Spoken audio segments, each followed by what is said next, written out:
Welcome to the RIABU webcast with Simon Littlewood and Mark Laudi. We're focusing on small business cash flow today and a particular study from QuickBooks, which surveyed 3,000 small businesses with up to 100 staff in the US, UK, Australia, Canada and India. And Simon, what they found probably shouldn't surprise us. It was much the same of what we always hear.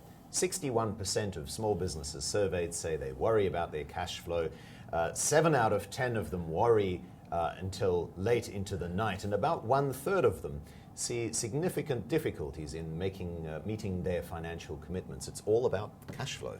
50% of small businesses fail within the first couple of years. Generally, they don't fail due to lack of business. They fail due to lack of cash. Working capital is a fundamental challenge for businesses of all sizes. Basically, if you pay your suppliers before you collect money from your customers, the amount of cash that you need to run the business will continue to grow as the business grows. And unless you have unlimited amounts of cash, you're going to run out of cash. Yes. And these businesses aren't just complaining about the fact that they can't invest in growth. They're complaining about the fact that they can't keep the lights on. Because of a lack of cash, they can't pay their employees, they can't pay their suppliers. That's why 70% of them are lying awake at night. Yes, indeed. And it would also suggest that things haven't changed despite the tax cuts. Now, a large proportion of those surveyed were obviously in the United States, but the tax cuts didn't really help. It didn't really change the cash flow dynamic as you might have expected. Well, actually, I wouldn't have expected it to change the cash flow dynamic because, you know, what affects the speed with which you get money into your business and your ability to interact effectively with customers is nothing to do with automation or with legislation or with macro changes. It's to do with the ways that you manage your customer relationship in a face-to-face way. That is to say, unless you make getting paid on time a fundamental part of your culture and you define it as part of your culture from the very beginning of every customer relationship so that the customer understands too that it's serious, and unless you then follow that up with impeccable service, that is timely and accurate billing and prompt follow-up in case there are any issues. Unless you do all of that and you do it in a gentle, loving and persistent way, you will not get paid on time. It doesn't matter what governments do or how brilliant your software. At the end of the day, customers want to hang on to their money, and if you give them the opportunity, that's exactly what they'll do. Yes. Now, having said that, if you'd like to join our conversation, you can leave your comments in the live chat window and we'll do our best to answer them in the next 10 minutes or so. Let's zoom in on that automation part because this is not the first accounting software provider that we've seen that's come out with research like this. And at the same time, we often hear from a variety of service providers, whether that's accounting software makers or frankly anybody attached to the ecosystem. They always say, we help you get paid faster. And here's the funny thing, by facilitating easier payment. Isn't it about getting paid rather than paying faster? This isn't a new thing.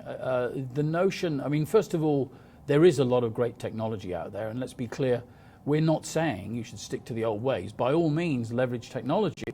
By all means, simplify your processes.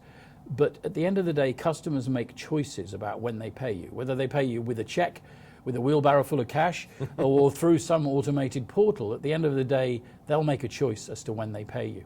Your objective, if you're supplying goods or services to a customer, is to so arrange that relationship that they always pay you on time. And that has to do with a whole set of mini behaviors that start very early on. And I think one of the very compelling reasons why automation is so attractive is because it's so much easier, isn't it, to buy a mechanical solution than it is to have all those difficult, uncomfortable discussions with customers.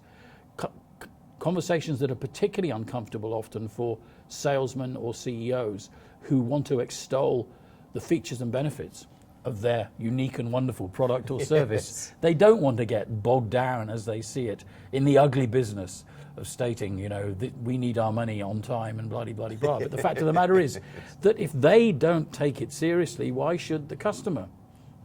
Yes, and that is not just a rhetorical question, but actually a quite literal one. Because obviously if you don't project to your customers that you'd like to get paid, they'll be like, okay, well, I won't mention anything until he does. Yeah, I mean, yesterday I was talking to a finance guy with a business, and he was saying this was exactly the issue, that receivables for him become an issue. They're overdue, but the senior management of the company do not want to get involved in engaging with customers and emphasizing the importance of getting paid on time. They regard it as beneath their dignity. And the result of that, of course, is that nothing will change. Yes. Now, in this case, the company was big enough that this is not an existential crisis.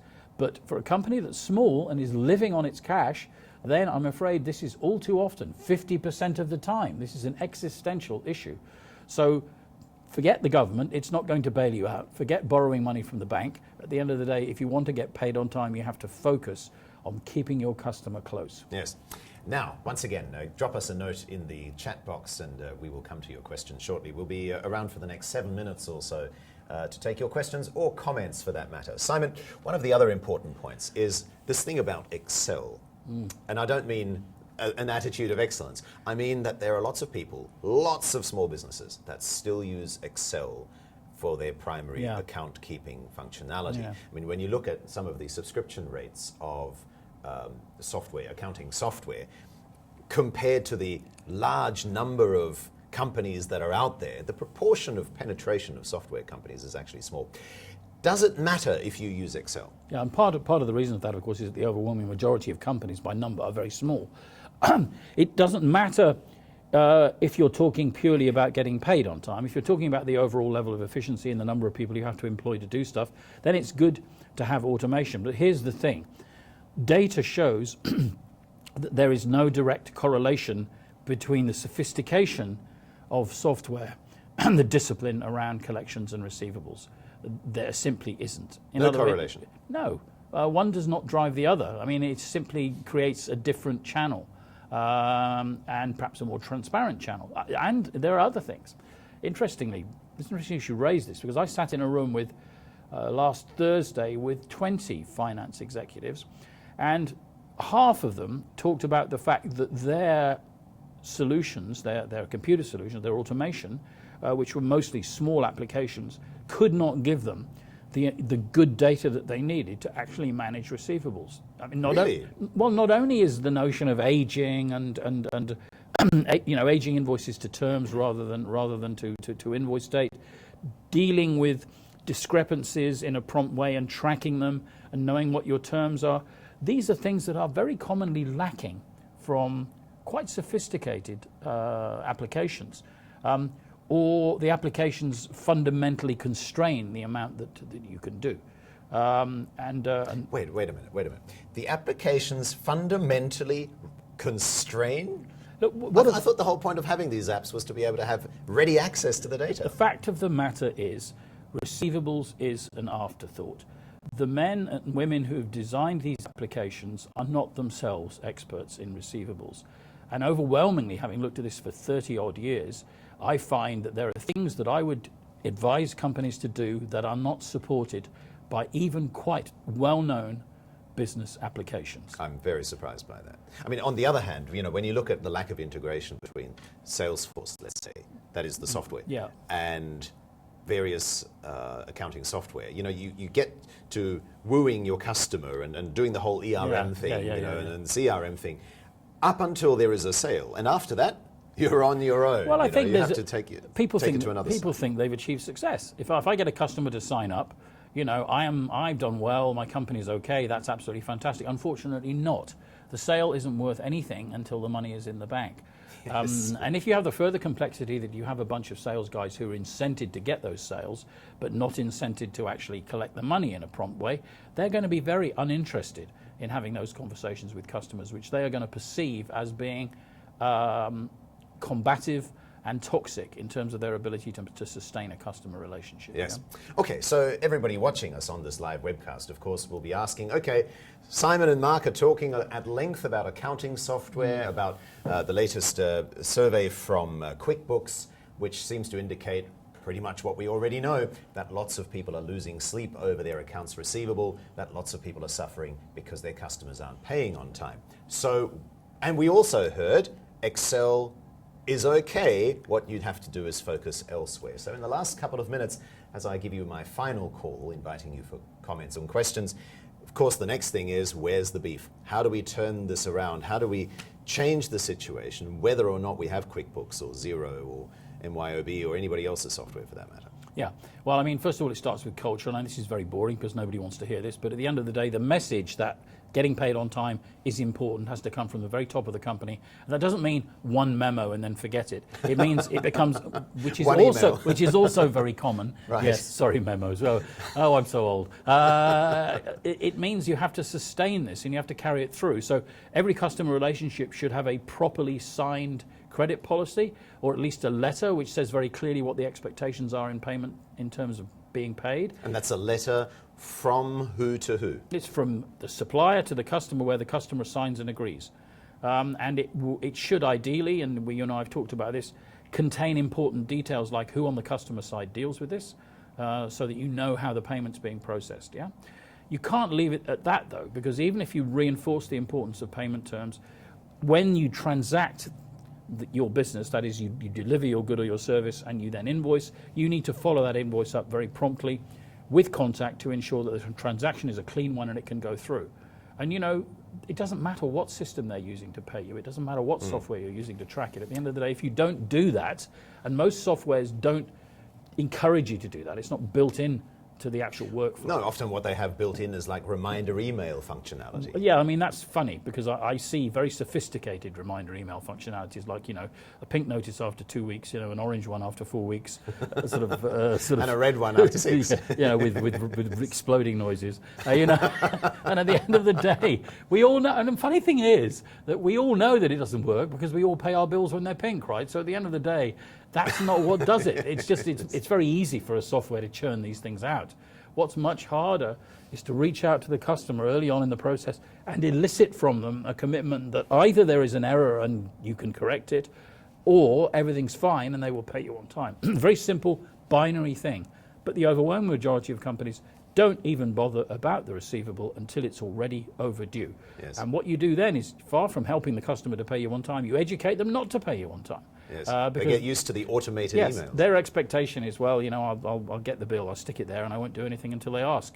Yes. You know, so. Well, and let's be honest. I guess from a supplier perspective, that doesn't sound very nice. But as customers, because we're all customers and suppliers at the same time, chances are this is the same game that you play internally. So just to wrap up, as we're heading fast towards 8:30 Singapore time with the beautiful Singapore morning sunlight streaming through our windows, the other important thing is the size of the company. Now, this statement, this release from QuickBooks, very interesting survey results.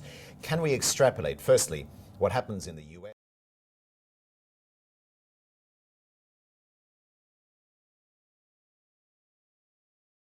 Payments are collected in very different ways depending on where you look around the region. I mean, the following things are always true. That whether or not you get paid on time correlates much more closely to how seriously you take it internally and how disciplined you are about managing it cross-functionally as opposed to assigning it to one function. Correlates much more closely to that than it correlates to your size in the market, to the quality of your product, to market share, to any of those other, or automation, or any of these other things that are commonly believed to be key enablers. It's not the case that they are. It comes down to human behavior and the way you manage your customer relationship. And second and finally, what about the size? I mean, there are 3,000 companies surveyed of up to 100 staff members. Is there any reason to believe that just because you're a small company with fewer than 100, that you are going to always be the last in line to get paid? There is no evidence to support that view, except at the moment, in places like Singapore, we see a significant growth in DSOs, that is the length of time companies are getting paid. And we think that that is because larger companies are essentially taking advantage of their power in the market to withhold payment, and small companies aren't particularly good at managing their receivables processes.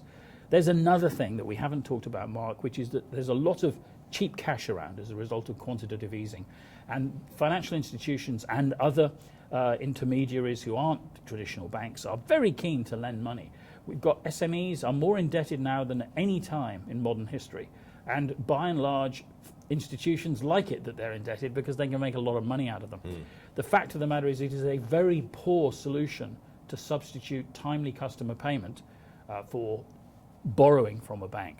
At some point, the borrowing will become unsustainably expensive, or the bank may simply ask for their money back, in which case you're in big trouble. Yes. So you need to run your business so that your working capital is in balance, so that you generate enough cash to support not just day-to-day operations, but also any growth ambitions that you might have. All right. Thank you, Simon. That's where we'll leave it. Thank you very much for watching. Thank you, Intuit and QuickBooks, for this fascinating research. And of course, if you have additional comments that you'd like to paste, make, or post in the commentary box, Simon and I will endeavour to reply to those offline. Meantime, thanks very much for watching. Have a great day ahead.